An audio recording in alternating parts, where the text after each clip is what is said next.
నమస్తే అన్న అందరికీ నమస్కారం. యుఏఈలోని అబుదాబిలో విషాదం చోటు చేసుకుంది. గురువారం మధ్యాహ్నం తాను నివసిస్తూ ఉన్న అపార్ట్మెంటు భవనంపై నుంచి పడి 17 ఏళ్ల భారతీయ విద్యార్థి మరణించాడు.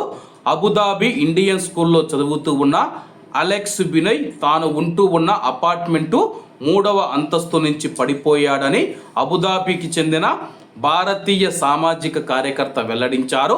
అయితే భవనం వాచ్మెన్ అప్రమత్తం చేసే వరకు తన యొక్క కుమారుడు పడిపోయాడన్న సంగతి బాలుడి తల్లిదండ్రులకు తెలియదని కన్నీరు మున్నీరయ్యారు.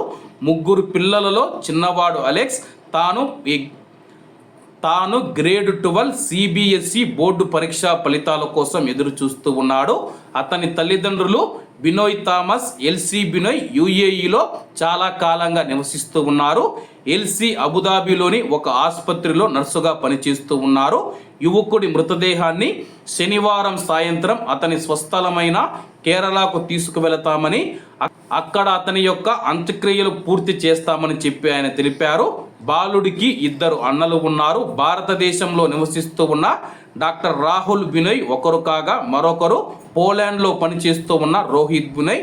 అతని మృతదేహాన్ని ఏప్రిల్ 26 శనివారం రాత్రి 10:40 యుఏఈ నుంచి ఇండియాకి అయితే బయలుదేరింది. అలాగే దర్శకుడు కావాలనే కోరికతో మనం చూసుకుంటే అలెక్స్ అనేక షార్ట్ ఫిలింలు మరియు రీల్స్ తీయడానికి ఇష్టపడేవాడని చెప్పేసి ప్రస్తుతం మనం చూసుకుంటే ఊహించని విధంగా పైనుంచి కిందకు పడైతే మరణించడం జరిగింది. అతని యొక్క పవిత్ర ఆత్మకు శాంతి కలగాలని కోరుకుంటూ అందరూ బాగుండాలి, అందులో మనం ఉండాలి. అందరికీ నమస్తే అన్న, జై హింద్.